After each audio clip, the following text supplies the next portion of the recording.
patience is like one of my number one challenges in life. But something that has been helping me lately is to think of time as like a tool. And the more time that passes and the more time you put into something, the better results you're going to get. So instead of using time as a weapon against myself and saying, oh, I need to hit this goal by this date, or I should have already done it in this amount of time, or it's taking too long. Hi, my name is Shelomo Solson. I'm the host of Dreamers University.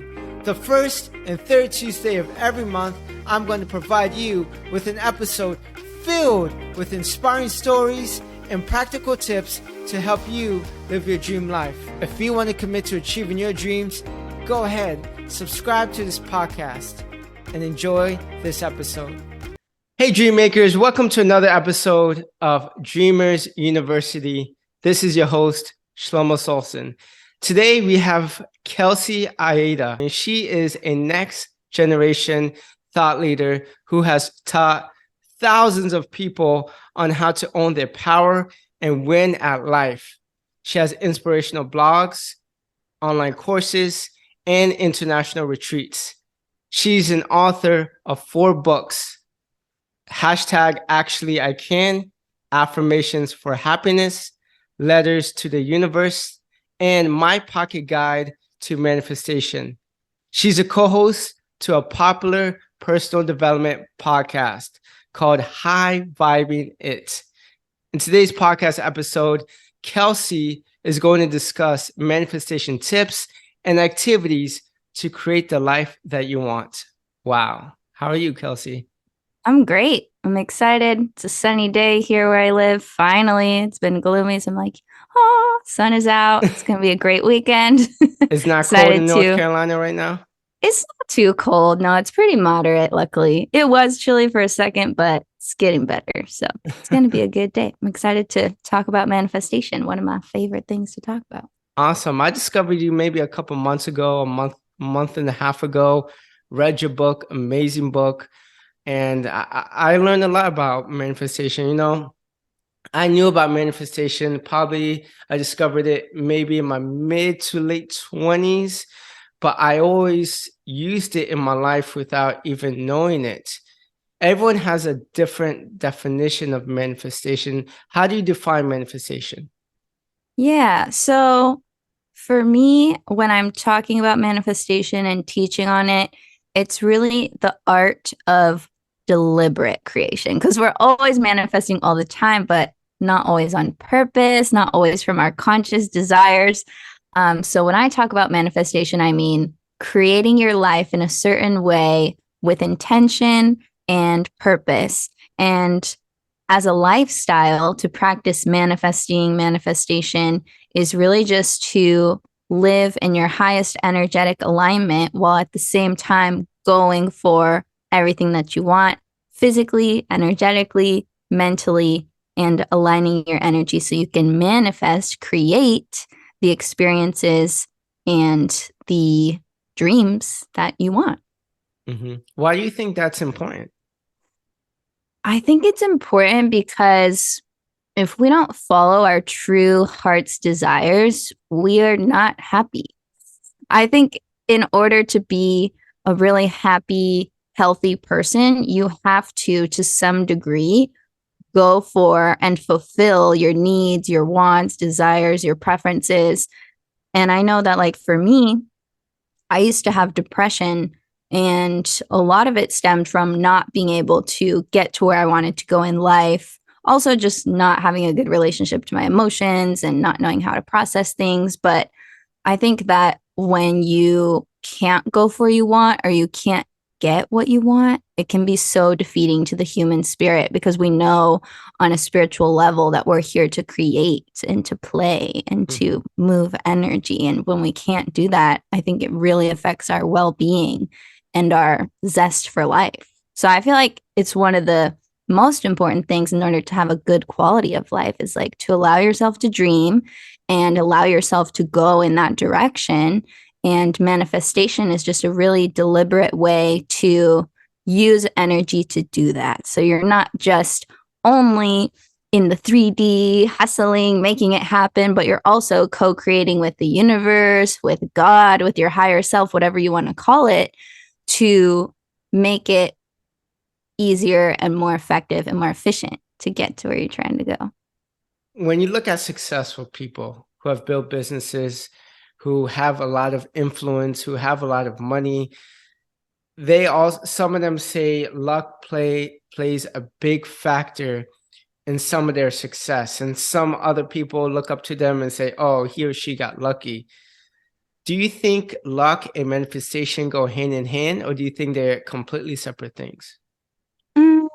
I think they can coexist. I think the more you focus on good things in your life and the more focused you are on your dreams and what you want and where you're going, I think you're going to create, quote unquote, more luck for yourself. I think you're going to create more opportunity and more energy in that direction. But I also think that there probably is a place for karma, or if you believe in past lives, maybe this is the life where it's meant to be a little easier or a little harder or whatever your soul is trying to learn. So I think it's a little bit of both. But I think if you think you're an unlucky person and you constantly feel unlucky, you're going to keep creating that experience for yourself, because law of attraction aside, which yes, the law of attraction is going to reflect to you more of like how you feel about your life. But even without that, just thinking in your brain, oh, I'm an unlucky person, you're going to be constantly trying to prove your bias. So you're going to be looking for evidence all the time of why you're unlucky, why it never works out for you, why you're like the victim or whatever. And in doing that, you're just going to keep solidifying that experience for yourself. So I think, yes, there is such a thing as like some people might naturally be more lucky than others, but I think luck is something you can honestly manifest and create more of for yourself. I remember the first time I realized I was manifesting. It was right out of college. And just to give you a background, Kelsey, I went to speech therapy for about 7 years. For 15 years, I was made fun of because people told me I had a speech impediment. People couldn't understand me. I just mumbled a lot. And I remember right out of college, I decided that I was going to join Toastmasters because I wanted to inspire people. I wasn't very good at public speaking. I joined Toastmasters, which is a public speaking club. And I also took a Dale Carnegie course, sales program course. And they had these speech competitions. And I joined it for fun. But when I'm doing my speech, I told myself, you know what? I'm here to win. And I would visualize myself winning and winning and winning and doing great and inspiring people, making people laugh. And then I ended up winning 3 speech competitions in a row. And I was just one away to making it in Las Vegas. And I'm going against people who have been speaking for 10, 20, 30, 40 years. And I realized, wow, if I actually believe in myself and if I actually visualize something, great things can happen. So yes, I did get lucky, but I feel like a part of me, some type of energy flew through just feeling that I was going to win. Yeah, that's a super powerful story. And if we can like throw some manifesting lessons in there, it would be like you had the desire, right? That you wanted to be an awesome speaker, inspire people. You were lit up by like a great purpose. And then you didn't just sit on the couch and do nothing about it. You were like, I'm going to take inspired action and join this club and practice and get better and hone this skill and this craft. And then you had to, I'm sure, enter these competitions and you had to show up to these competitions. So it just goes to show the co-creative aspect of it, right? Like you had a vision and then you actually took steps forward in that direction. Because I think where a lot of people get stuck in the law of attraction is they're like, oh, I'll just put it on my vision board and it's just going to happen. They think they don't have to play any part in it. And it's like, well, if you didn't have to play any part in creating this thing that you want, you probably wouldn't have a body, you wouldn't have a voice, you wouldn't be able to take action physically if it wasn't like an important part of the process. So not to poop on everyone's like idea of manifestation that it's like will just come to your lap, because sometimes it does just come when you're super in alignment, but more than likely you're going to have the desire and then you're going to have the resources or the action steps to take or the next idea to act on in order to help bring it to fruition. So I really think that's a perfect success story of manifestation. Do you have a success story that you've had in the past? I know you talked about. I also saw on your social media you went through a 3-year depression period, and that's when you kind of got into manifestation. But what is your story? How did you get into manifestation? Yeah. So the depression was like my first spiritual awakening. So, in being depressed, you realize that the most important thing is quality of life, right? And without quality of life, you like if you have a really, really, really bad quality of life to such a degree that you don't want to live your life, that's not how it's supposed to be. So, I think a part of myself knew, like, okay, I didn't just come here to be miserable, right? Like, this can't be how it ends. This can't be my fate. It doesn't make sense. Why would I just come here to feel bad? So, in having that almost like spiritual questioning, I just really started thinking about life a lot. I was like, what's the purpose of life? What are we here to do? How are we meant to feel good? What does living in alignment look like? And I started learning a lot about energy and positive psychology and emotional healing. And I was putting into practice everything that I was learning, trying it all courses, books, different perspectives, just different lifestyles. And eventually I came to a place of like, okay, I have a good toolkit of things that have really helped me out of this hole. I'm feeling great now.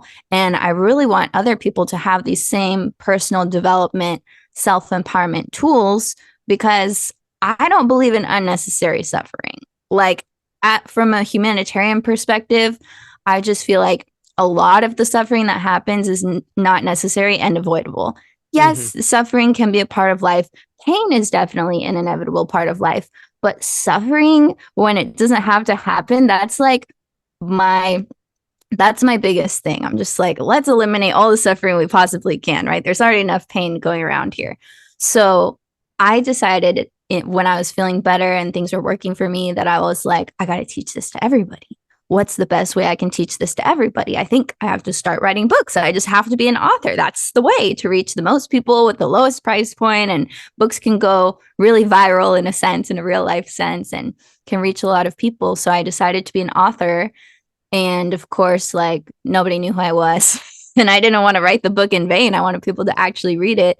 So that's when I started KelseyAida.com. And I would write about healing from depression, healing your anxiety, loving yourself, manifesting your dreams, how to heal your emotions, how to move energy, just everything that was working for me and I was learning at the time. And I've always had a gift for really learning and understanding things from many perspectives and then making it simple and breaking it down. Even in like elementary school, like kids wouldn't understand the lesson in class. And on the playground, I would just explain it to them like from a different angle Hmm. and they would get it like super fast. Like it took the teacher like 6 hours of explaining and they still can't get it. And then I can give it to them in 2 minutes. So I was like, When did you write your that's first content about manifestation? How long ago was that? it was probably like 9 years ago, Nine eight or years nine ago. years ago. Yeah, because I think I was like 18 or 19 and now I'm 29. Yeah. Now So I'm it takes 29. So time. It takes yeah, time to develop that definitely. brand, and it takes time to be a subject matter expert and just to give people another perspective in whatever endeavor you go into, whether you do want a personal brand or want to have your own business or you want to be a finance expert, whatever that is, it takes a lot of time and people need to be patient with him. People need Yeah. to do their own research and people need to hire mentors and coaches and listen to podcasts. And eventually something will click. And now you have like what, 12, 13,000 followers on Instagram, following you on learning about manifestation. That's awesome. Yeah. We have like, I think over 300,000 downloads on our podcast, High Vibing It. So that's pretty sweet. Trying to hit 1 million by the end of this year, but don't know if that's going to happen. But I'm open to it, universe. I'm open, working towards 300,000 it. is that's a lot of downloads. Yeah, yeah, we're pretty excited. I mean, we've been doing it for 3 years, so it's not like we just started yesterday, but slow and steady growth. I think Mhm. you made a good point to the patience piece. which can be hard when you're a big dreamer and you're really Mm-hmm. ambitious and you want it yesterday. And like, I totally get that. Trust me, patience is like one of my number one challenges in life. But something that has been helping me lately is to think of time as like a tool. And the more time that passes and the more time you put into something, the better results you're going to get. So instead of using time as a weapon against myself and saying, oh, I need to hit this goal by this date, or I should have already done it in this amount of time, or it's taking too long, I just think, well, a tree doesn't like rush its growth and the growth is exponential, right? At first it grows slow and then it grows big and huge. And then there's like a huge forest from it, but it didn't happen overnight, but Very it true. did happen naturally. Like growth is natural. It's like the most natural thing of nature. And we are a part of nature. So like, why wouldn't we naturally grow and our lives would grow and our bank accounts would grow and our wisdom would grow? Like, that's the direction that we head in. But when you're constantly upset about the rate of the growth, that can really just cause unnecessary suffering. Back to the Mm-hmm. suffering theme. And I remember listening to one of your episodes. You talk about the deadline, putting a deadline on your goals. It's a very interesting perspective because when they tell you to make smart goals, they tell you to make a deadline. But what you're saying is don't put a tight deadline in it, because now all of a sudden you go in scarcity mode, and you start stressing and having anxiety towards the goal. And then when you put pressure on that goal, what happens? Yeah, I mean, it's not putting pressure on yourself is not always conducive to like the results that you want. It's Mm-hmm. usually energetically like hinders you, because then Mm-hmm. instead of having like free flow energy, creative energy, a lot of energy, you're feeling tired, you're feeling overwhelmed, you're feeling exhausted, you're judging yourself for not having done it fast enough. Why aren't I there yet? And that's going to lower your vibration and honestly just make it harder to create whatever you're trying to create. So I don't think that deadlines are always bad or goals and certain dates are bad, but I think you have to be really open with them and just gentle with yourself if you do want to set dates, and don't overestimate how much you can do in a short period of time, Mm-hmm. which Very most of us true. do. Yeah. Now let's go into the practical tips, because I did read your book, Manifestation Guide, Pocket Guide to Manifestation. And each, you have different chapters. You have a chapter for financial abundance, you have a chapter for health, you have a chapter for relationships, you have a chapter for peace, you have a chapter for purpose. But I saw a theme and a trend between all the chapters. And each chapter you go into step by step on what you can do, the questions you can ask, the activities you can have. And let's suppose anyone who's listening to this, they want financial abundance, because a lot of my listeners do want to make more money, whether it's a side hustle or their own business. How can someone step by step reach financial abundance if suppose they've had several failed businesses, or they've been poor all their life, and they really don't, they have that mental barrier, the self-limiting beliefs that I can't make a lot of money? What can they do? Yeah. So that's a very specific person. So I'm going to speak directly to like if you've had a similar experience to that. Mm-hmm. So, first thing you have to know is that the way that the universe works, let's say, okay, let me rewind. I'm going to rewind to like before you're even in a body and you're just a soul and you're like, I'm going to come to the earth and have this life and this is what I want to learn. Okay. So, a lot of times when you want to learn abundance and you want to really feel that and embody that in your life, the only way you can do that fully and really appreciate it is when you've also experienced the opposite. So, in the beginning part of your life, you might go through some financial struggle. You might be born into a poor family. You might try some business ideas. It doesn't work. You get defeated. You're feeling stressed around money. You're feeling um, just like a heavy energy around money, right? But that's actually prepping you to manifest so much money, because the contrast the yearning for it, the aching for it is causing you to ask the universe for so much money. Like more than someone who's just like, oh, fine about money, right? So this is like setting the stage for your wealth. It's the contrast before the expansion. So just know, I always call the contrast step 0 in the manifesting process. That's what causes us to want what we want. When we don't have what we need or what we want, we're like, okay, this is what I want. This is what I need out of life, you know?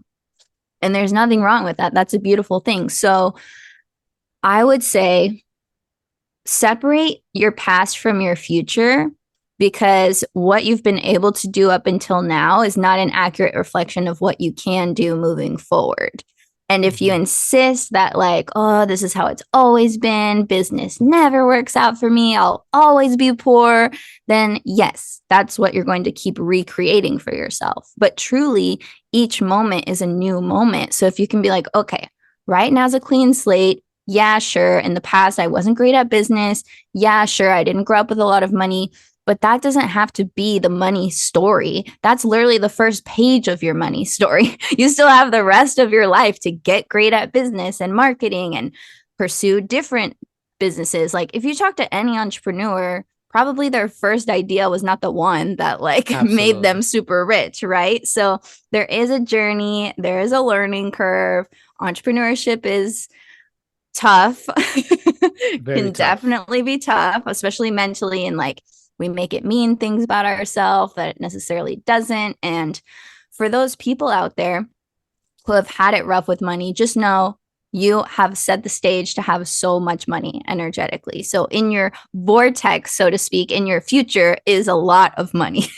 So how do we go from the past to the future, right? That is a process that can be honestly very custom to the individual, but like the basic steps would be setting the intention for how much money, or more importantly, like how you want your lifestyle to be, and most importantly, how you'll be feeling. Because the manifestation game is all about becoming an energetic alignment to what you want. So if you want more money so you can feel abundant, that would mean you're not necessarily only after the money. That's like the surface desire, but your genuine desire is to feel abundant, right? Or maybe you want to feel secure, you want to feel successful.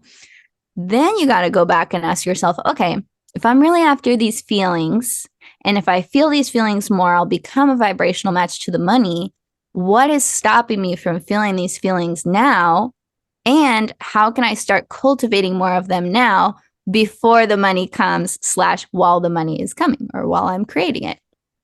And don't say you can't feel how you want to feel because you don't have the money, because that's a cop out, right? It's like saying, oh, I can't feel, you know, whatever. I can't feel love until I'm in a relationship. It's like, well, that's not true. You can love yourself. You can feel love from your dog. You can feel love from your family, your friends. Like there are ways to feel how you want to feel now.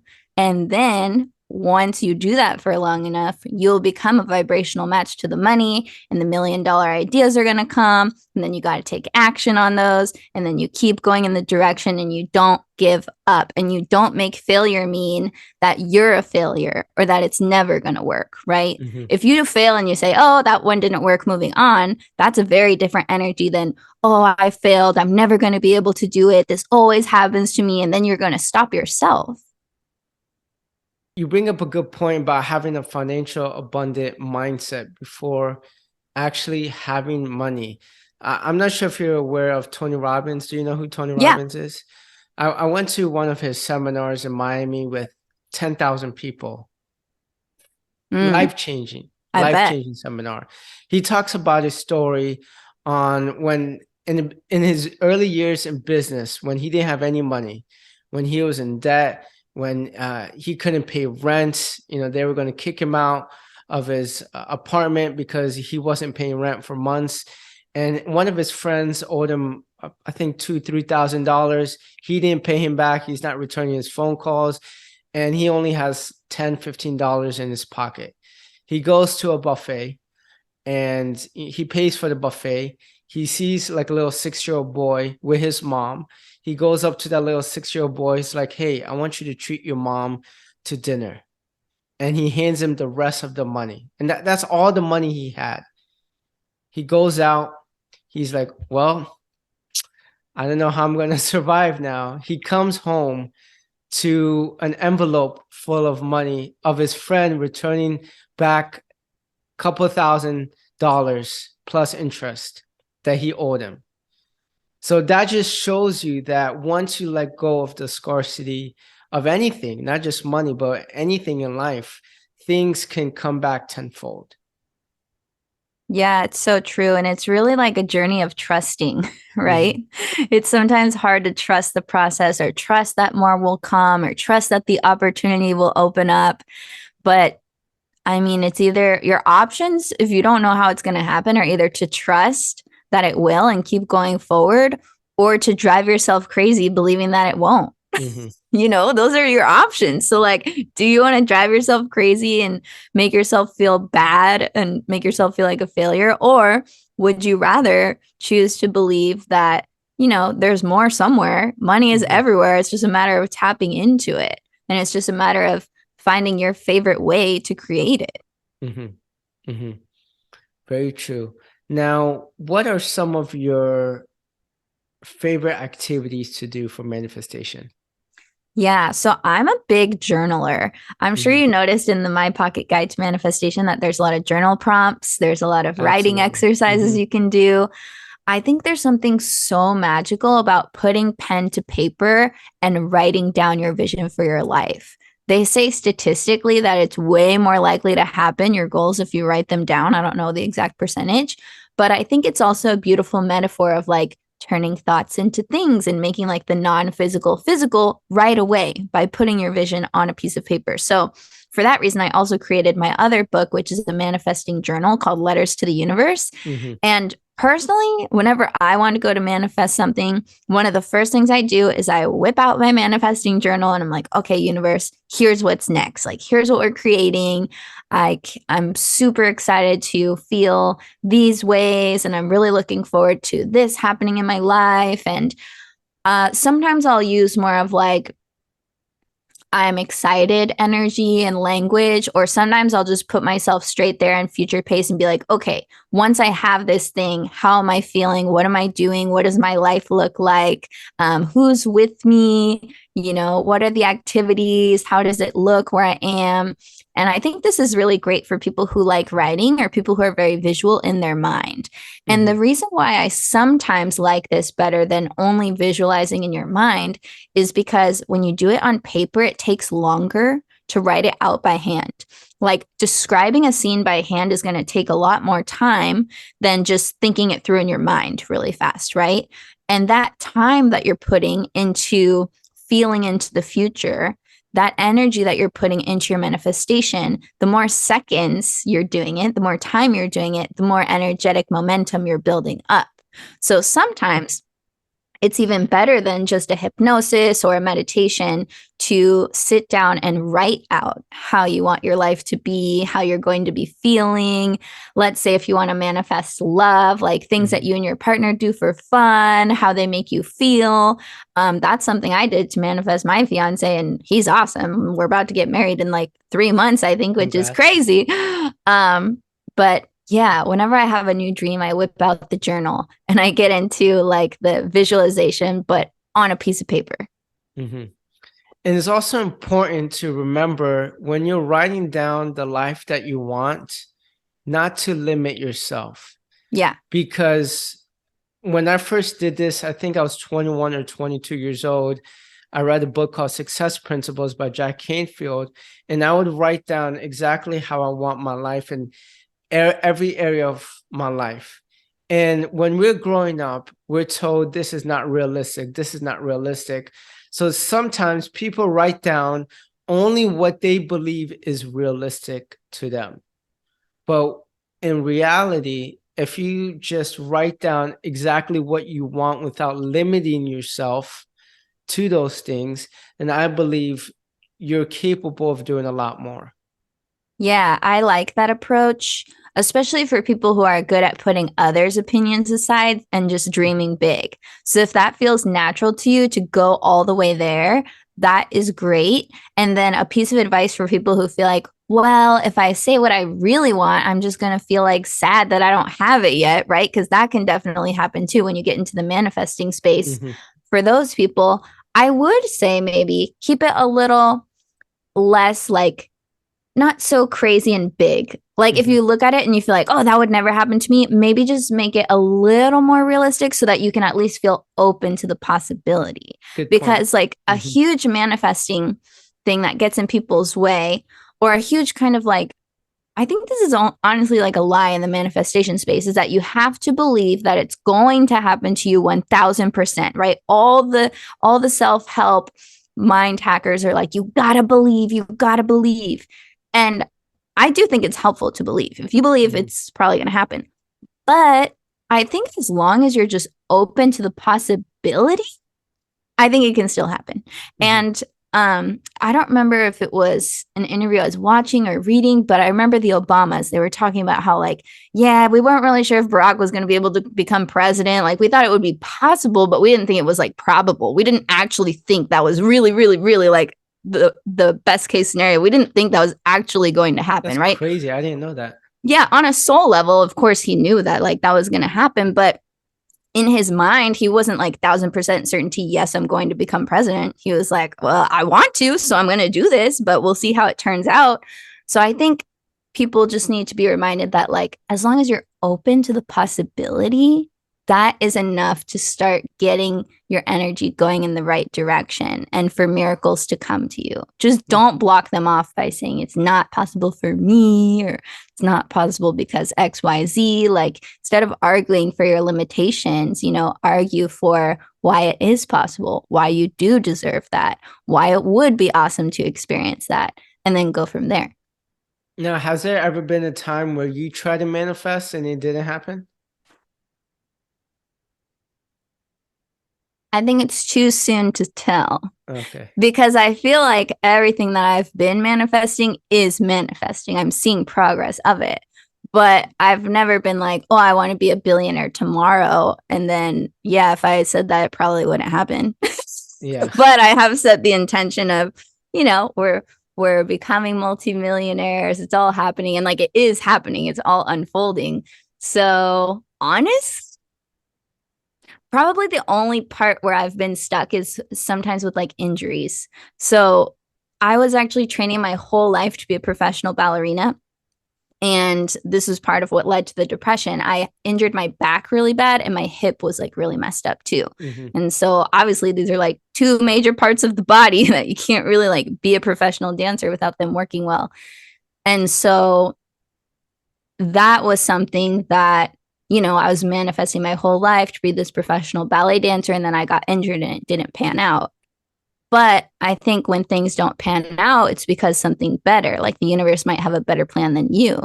So if I was a professional ballet dancer, I wouldn't be writing all these books and teaching people how to live their best life and living the life that I'm living now.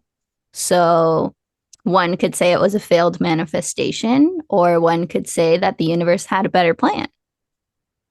I had a podcast mentor. So I had another podcast called Teenage Impact before, and one of my mentors, he was 19 or 18 at that time. He played football in high school. He got injured and almost paralyzed for life, and he was out of commission for about 6 months. He was depressed, but then started podcasting, and eventually he started interviewing Gary Vaynerchuk, Grant Cardone, Larry King, all these really successful entrepreneurs. Now he has his own business, but you just never know. You go through some type of injury.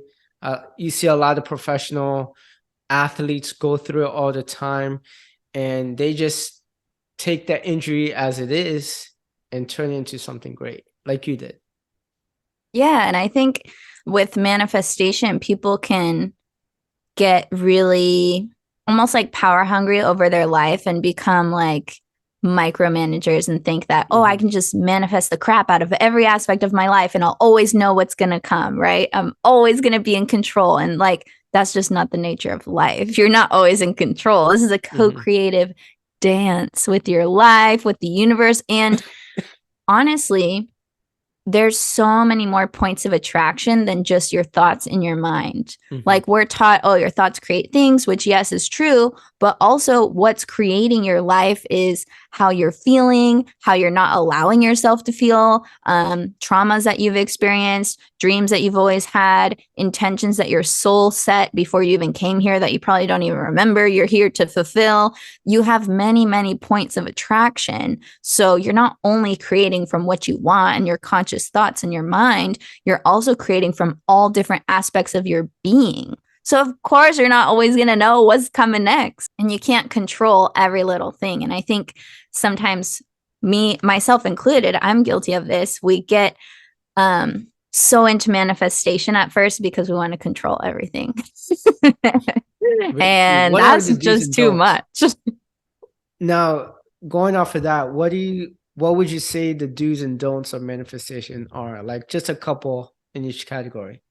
Yeah. So I would say do's are do take inspired action towards your goals. So don't just expect it to like land at your door like an Uber Eats delivery, although that is beautiful and that happens. You know, we can want something that we need and we order it on Amazon and there it is, right? Like it doesn't have to be so hard. But I would encourage people to take action on their dreams, not just think it's going to happen by itself. And I would encourage people to troubleshoot their beliefs. So notice what you are thinking, how you feel towards the subject matter of what you're trying to create. And if your thoughts and your feelings are not in alignment with you having that or attaining that, how do you need to shift them so they're more supportive, so that you do feel that it's possible, so that you do feel that it can happen for you? So troubleshooting your beliefs, taking inspired action, and also doing your manifestation work when you're feeling good. Like a lot of people try to go into it when they're feeling down and they're feeling desperate and they really want to change their life. But like, that's not the best time to do your intention setting work. The best time to do your intention setting work is when you're like waking up on the right side of bed, you just had a great workout, you had a nice breakfast, it's sunny outside, you're feeling good, and you're like, yeah, I'm excited for life. I'm excited what's possible. Let me get into my scripting journal and write a letter to the universe. Like that's a good time when you have aligned energy and good momentum to do the intention setting work. And then when you're not feeling like that, that's your opportunity to just love yourself, take it easy, give yourself some grace, some patience until your vibration comes back up again naturally in time, which it will because your vibration's always fluctuating. So those would be like 3 do's. And a couple of don'ts would be like,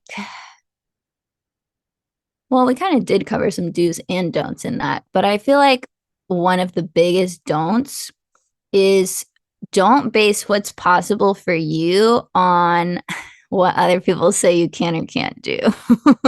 Especially here at Dreamers University, there's going to be a lot of people who might discourage you from going for it, or usually they don't come from a bad place. They just think you're going to end up disappointed and they don't want you to be disappointed. They don't want to see you cry. So they're like, oh, just don't do it, you know.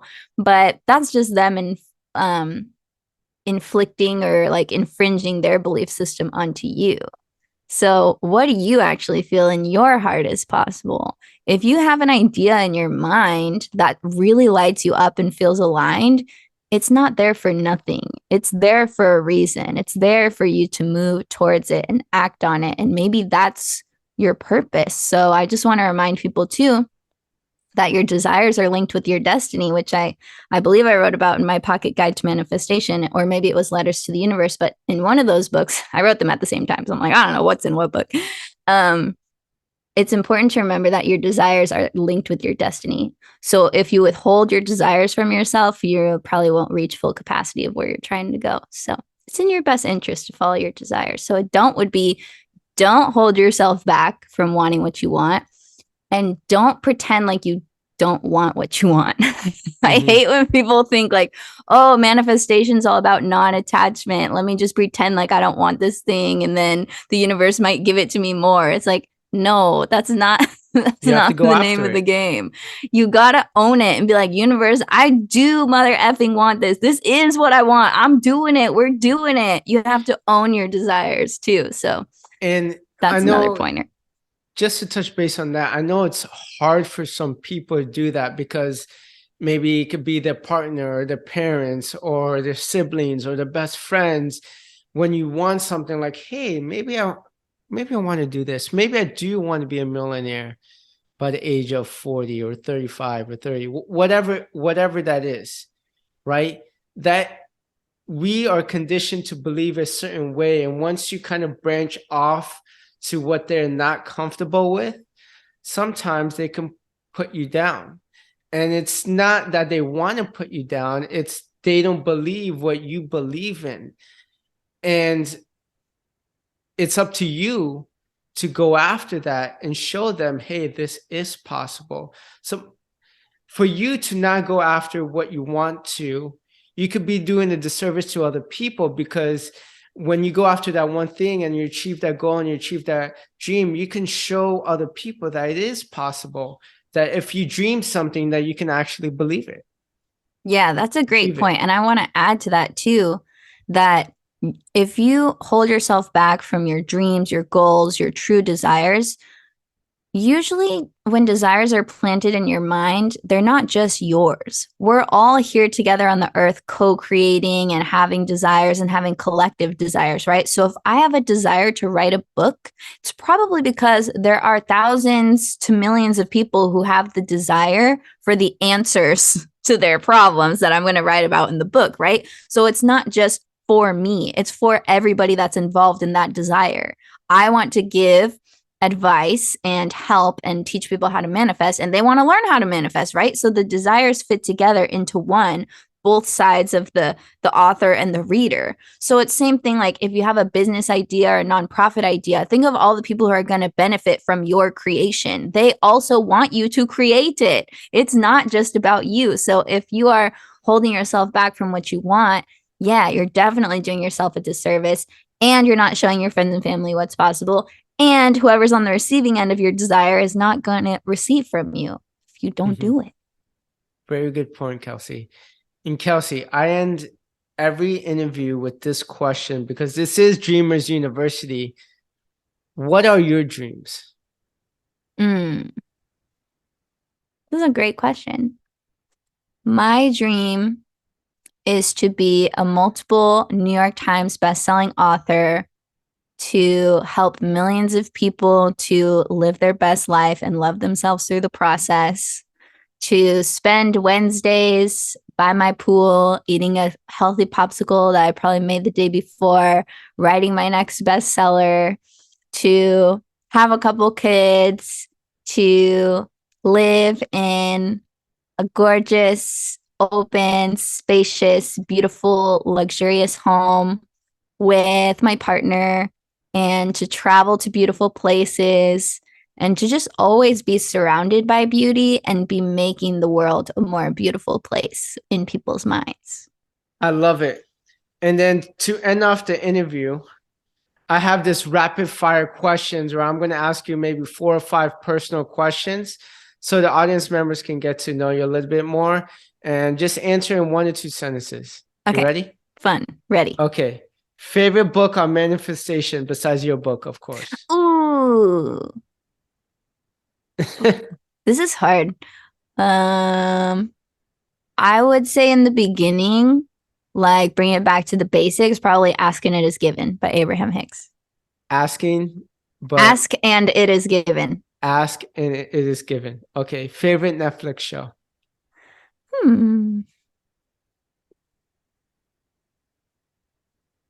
Favorite Netflix show? Actually, lately I've been watching Apple TV. I've been watching Ted Lasso. That's a great one. Ted Lasso. Okay.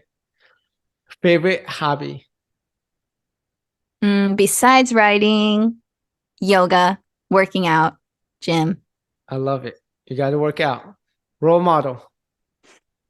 Depends for what, but I think Audrey Hepburn has always been a big inspiration for me, because she was a multi-passionate individual. She was an actress, she was a model, she was a singer, she was a dancer, and she was so beautiful, and she like touched the lives and improved the lives of so many people. And if today was your last day on earth, what would you do besides spend it obviously with family and your fiance? Yeah, so I would definitely do that. I would eat whatever I wanted without feeling bad about it. And I would spend a lot of time in the sun because I need the sunshine. Awesome. I love it, Kelsey. Thank you so much for sharing all your manifestation tips and activities that you would do to create your own dream life. Very beneficial. I'm actually going to spend some time in the next week answering some of the questions that you listed out on financial abundance and make your dreams possible. So I really do appreciate you. Yeah, I appreciate you too. Thanks for having me on. And this has been a great way to spend a Saturday morning. And where can people find you? Yeah, people can find me on Instagram and TikTok at Kelsey Aida. People can find my books at all major booksellers if you just search Kelsey Aida. My website's KelseyAida.com. So that's where you can find my retreats, my coaching, the books, blog articles, so many blog articles, and the podcast, High Vibe in It. And today was definitely high vibes. So That's right. We bring in the high vibes around here. I appreciate it. Thank you. Thank you. Hey, Dreammakers, welcome to the summary section of my interview with Kelsey Aida. What does manifestation mean to you, Dreammakers? Because manifestation for me is about thinking and visualizing something you want to happen in your life and you find a way to make it happen. Everyone has a different definition of manifestation. Now, from my interview with Kelsey, here are the 4 questions I got out of that you should ask yourself if you want to manifest something, whether it's better health, better relationships, more money, your dream career, more money in your business. Here are the 4 questions. Number 1, where are you right now? Currently in your life, where are you right now? I want you to be brutally honest with yourself. Are you dead broke? Are you in a toxic relationship? Maybe your health is not the best. Write it down and write down, where are you in life right now? Second, where do you want to go? Maybe you want to be filled with energy. Maybe you want to make 6 figures. Maybe you want a job as a programmer at Google. Maybe you want to open up a side hustle, making an extra $3,000 to $5,000 a month on top of your job. Maybe you want to manifest a great partner who treats you right. Number 3, third question you want to ask yourself: what's holding you back from getting there? What are the habits that you are doing right now that is not aligned with where you want to be? What are the thoughts that's holding you back? Who are the people you are surrounding yourself that's holding you back that may be negative? It could be friends, family members, other loved ones, maybe your boss or your coworkers. What are the things that you are consuming on social media that's holding you back? And then the last question you must ask yourself is, what do you need to do to get there? What habits do you need to partake in? Maybe you need to wake up an extra 1 to 2 hours earlier so you can do your side hustle. Maybe you need to drive straight from work to the gym so you're motivated to work out.